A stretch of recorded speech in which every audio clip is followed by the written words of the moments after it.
Christine, you're confusing. I think it doesn't allow vote. Can you make 14? We're on the next vote.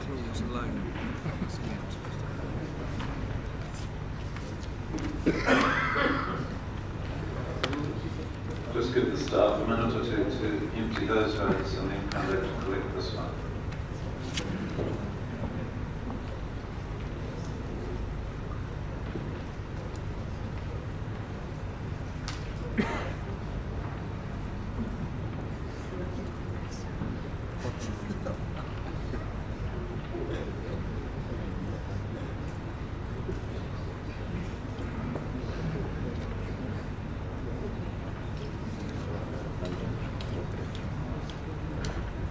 Thank you, Joanna. If you would start collecting.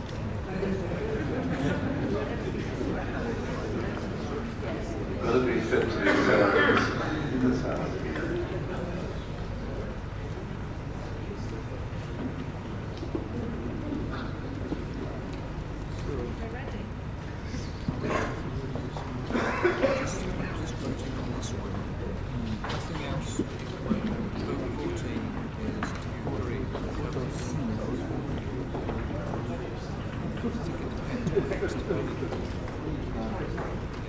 Sorry, the whole of the resolution. Yeah. I think that's where it's got confused. But at the moment, you're just deciding, do you want to vote for that clause B of resolution?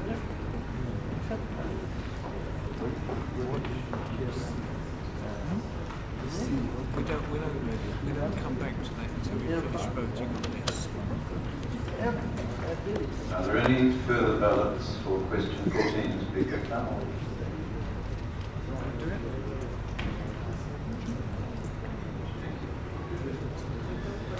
We move now to consideration of clause C of resolution B. Asks the Secretary General to send the Ridley-Cambridge draft at this time. Are there any speakers at this point, George, that you wish to move? Yes. And then I acknowledge that Janet wishes to speak. I think let's look. Sorry. This would be an appropriate time to invite Archbishop Aspinall to move his amendment, because that slots in ahead of what is at present clause C.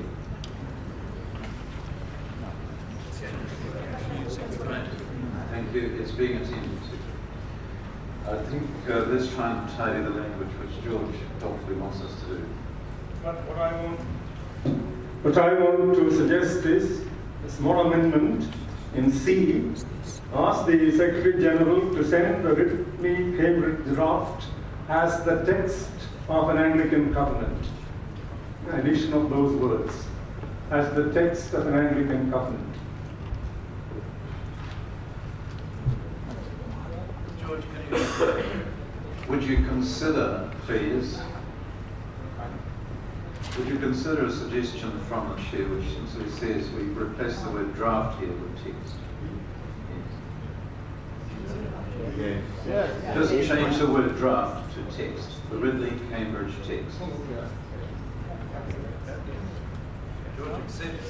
George accepts that. The amendment would be in the first line of clause C to change the word draft to read text. Are 10 people willing to support such an amendment? Yes, there are more than 10. Thank you. Does anybody wish to speak to that amendment? Yes, Bishop.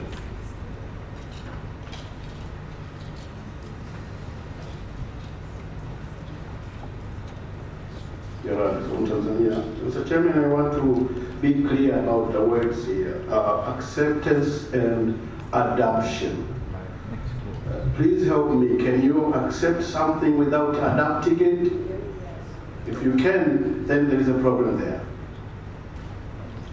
Thank you, Bishop. We will come to that point, I'm sure, a little later. At the moment, we are addressing the amendment which would change the word draft to the word text in the first line.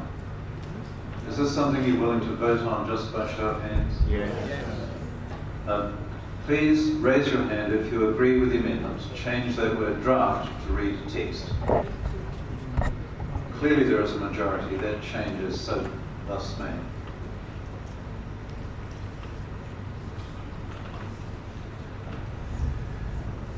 Now, is this the point, Janet, at which you wish to introduce?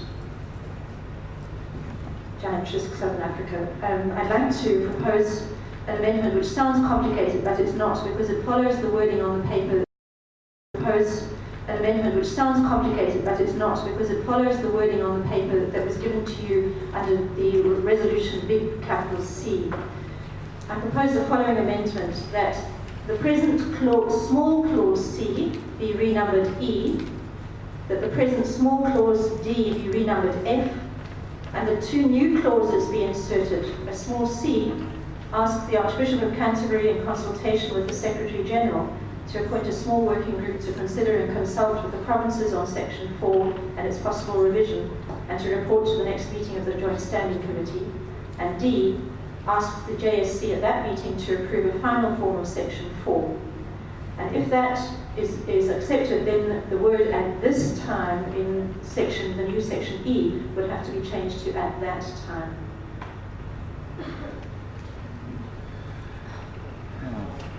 Thank you, Gemma. The difficulty I have is that the House has already decided not to proceed along the lines of Resolution A.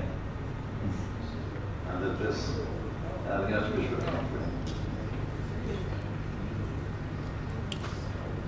Sorry, Chair, I don't know if this is a point of order or information or what, but it did seem to me that the voting on A may very well have been properly influenced by the fact that an alternative form of A was known to be about to be tabled. When I spoke earlier, I said that I suggested the new material in C should be moved as part of B. I suspect people may have voted on A with that in view. Thank you. You often come to our rescue, and I'm very grateful. I need then to ask Janet whether there are 10 persons in the House prepared to support such amendment. Yes, there are certainly more than 10. So we turn our attention to the amendment. Are there any speakers?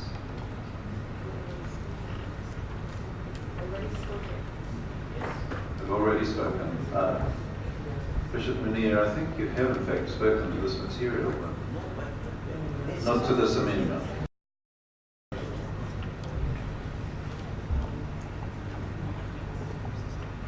I see this is like bringing A again. This is my view.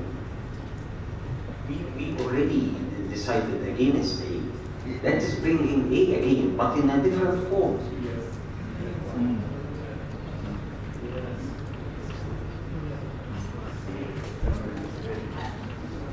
I think that we need to...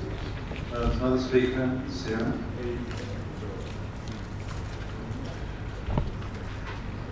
Sarah McNeil of the Province of Australia.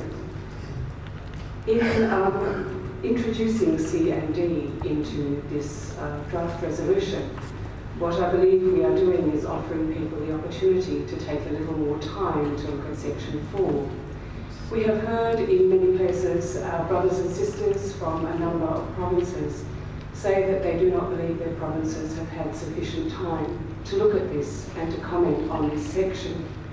In other places in these debates, we have been asking for moratoria, and we have been giving those moratoria have been granted.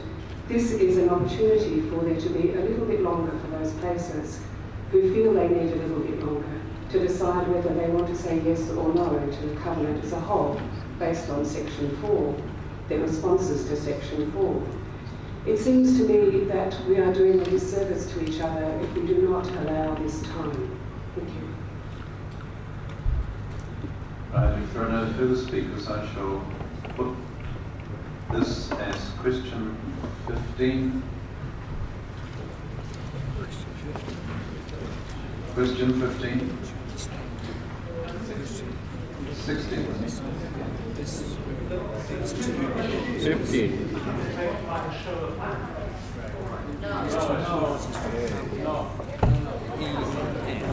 Well, let's keep the numbering and the bishop happy and make this question 16. And the question is whether you vote for the introduction for the amendment or against the introduction of those two clauses and the subsequent renumber. 16. Again.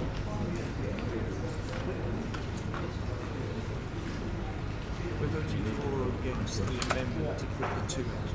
Whether you favour C or D.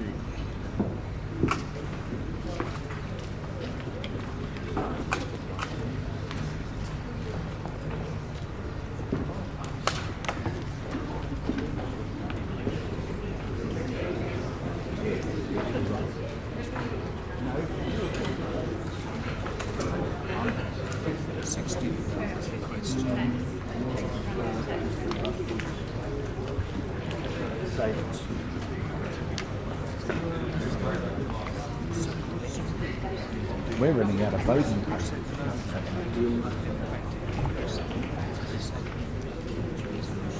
Yeah.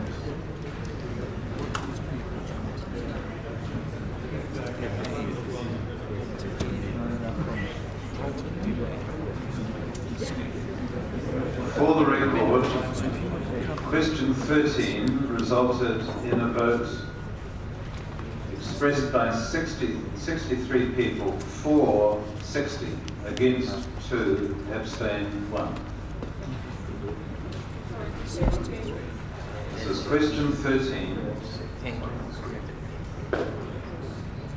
60 were in favour, 2 were against, and 1 paper was abstained or spoiled. 64. And question 14.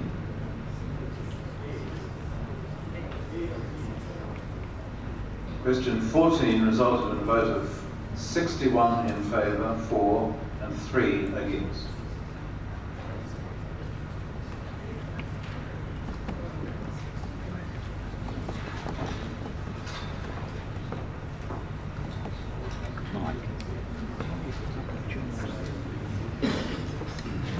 We move now, without knowing the result of that particular, our last vote, but let's consider what is currently listed as clause C,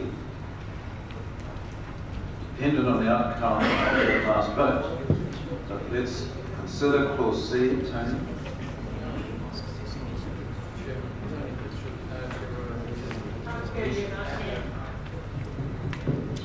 Can you hear me now? Yeah. Thank you. Tony Fitchett from Aotearoa, New Zealand and Polynesia. I think we do actually need to add a few words to what is presently listed as C, and I think those words should be at the very end, after the word them, as the Anglican covenant, because otherwise we're just sending them a text and saying you might like to consider and accept or adopt this, but without having a formal title for it. And I think a formal title would be helpful. So I would like to move an amendment, if 10 people will back me, to add those words as capital T, the Anglican covenant. The amendment would add the following words at the end of what was currently clause C. Consideration of acceptance or adoption by them of the Anglican Communion Covenant. Oh, sorry, as the Anglican Communion Covenant. Capital T would be in order for the as well, because I think the forms part of the title. There is an amendment. It will become question 17. There are no speakers to that amendment. Do you wish to speak? Yes, Bishop.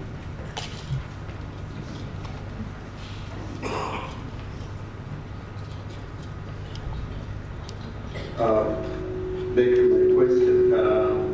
can you accept something without adopting it? If that's true, then I propose we have an amendment to strike off the acceptance and leave adoption only. Right. Bishop, you are foreshadowing another amendment. As soon as we've dealt with this one, that's fine. That's quite in order. Are we ready to vote then on Dr. Fitch's amendment?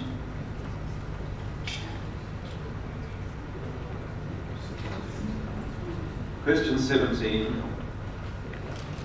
Amendment by way of addition of those words at the foot of text as the Anglican Communion Covenant. Those in favour vote for or against question 17.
I have been asked to repeat the result of question 14. 61 persons voted for and 3 voted against.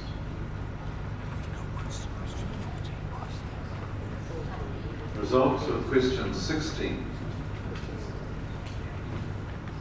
We can go back to 16, yes. It's the question of whether those clauses should be inserted. 33 persons voted for, 30 voted against, 2 abstained. The amendment is carried.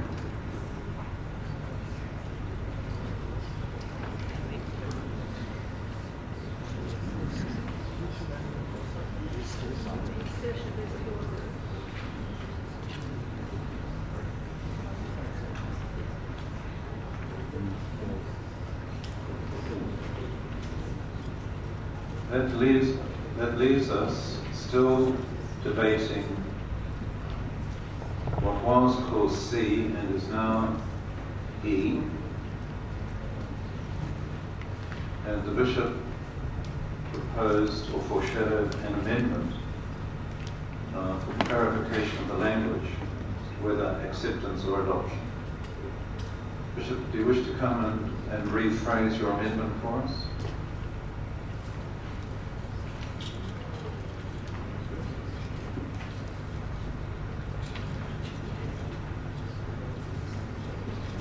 Thank you, Mr. Chairman. It really has to do with the meaning of the two words, acceptance and adoption. If you can accept something without adopting it, then I'm proposing that we remain with one word, adoption, rather than acceptance or adoption. But again, it depends on what you mean by acceptance and adoption. I think that, yes, Bishop.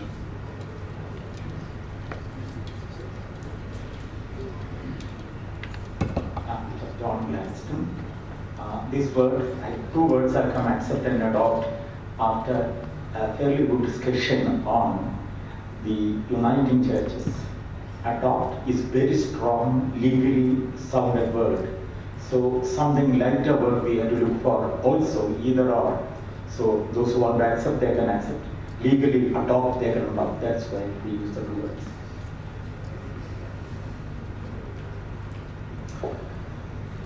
With that explanation, Bishop, do you wish to proceed with your amendment? Doesn't wish to proceed. Thank you.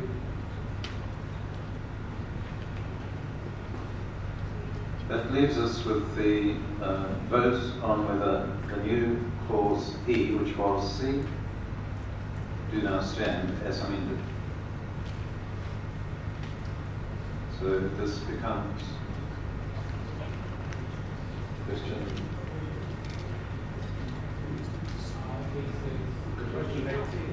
18.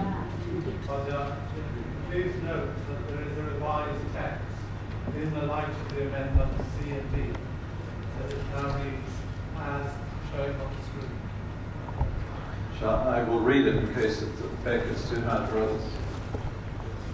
The clause would now read, asks the Secretary General to send the revised Ridley Cambridge text at that time only to the member churches of the Anglican Consultative Council for consideration and decision on acceptance or adoption by them as the Anglican Communion Covenant.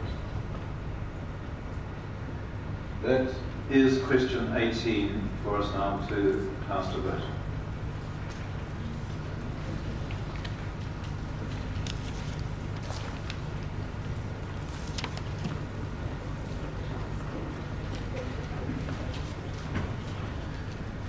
It may help members, and I'm sorry to be slightly out of order on this, it may help members in casting their vote on this to know that the result of question 17, 64 people voted for and only 1 against, and that is affects the amended wording of this text, so that stands as we're just voting on it.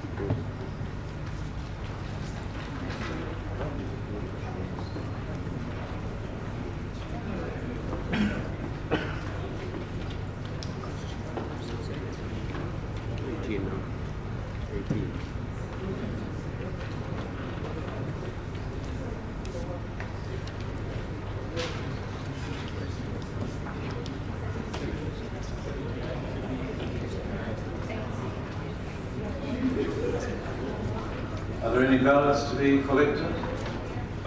Yes, still. Thank you, Joanna.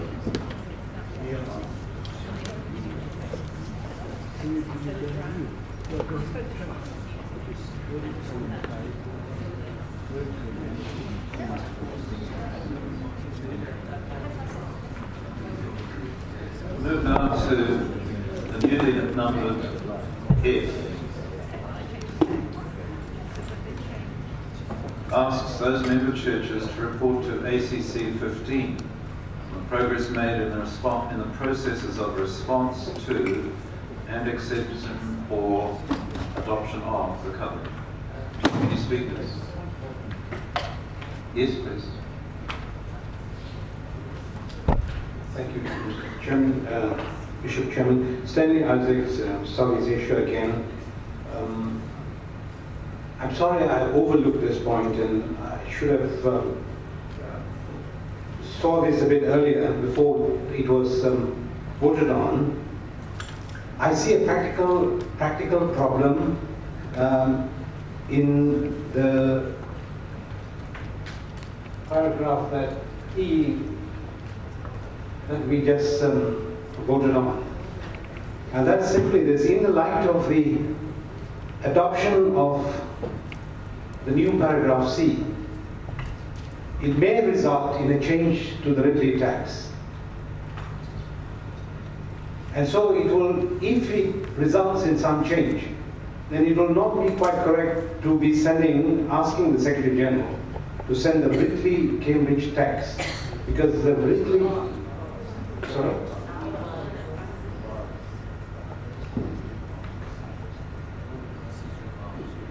It's already there, revised?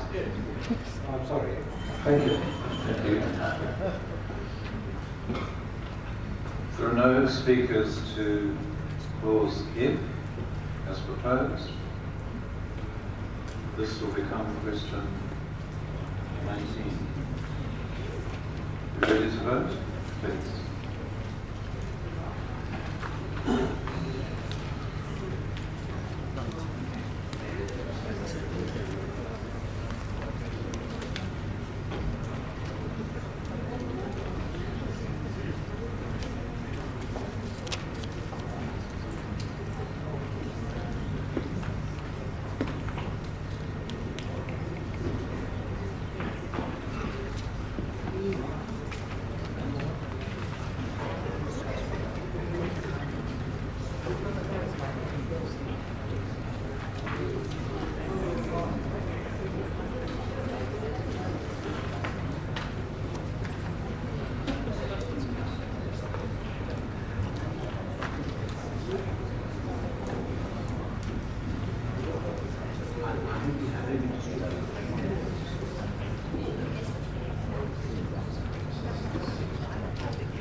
against with 1 abstention.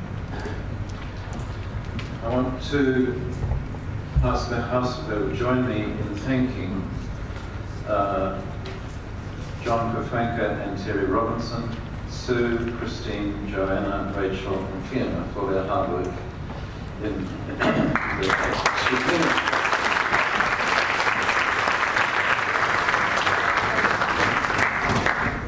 I think the most useful thing we can do now is adjourn for afternoon tea and commence our work in the ecumenical streams at 4:15. 4:15 until 5 p.m. when we will resume the plenary for resolutions regarding ecumenical matters.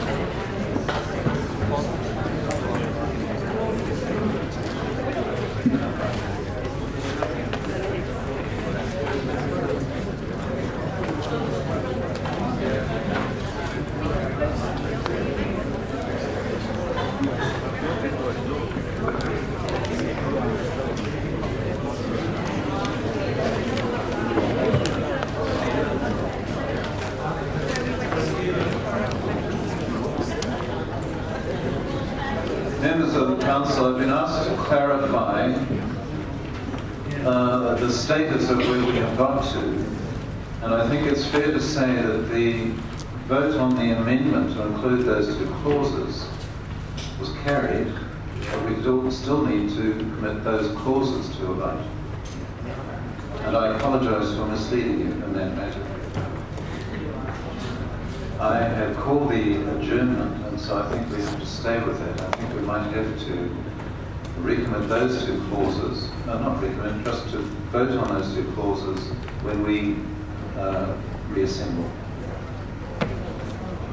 at the plenary at 5.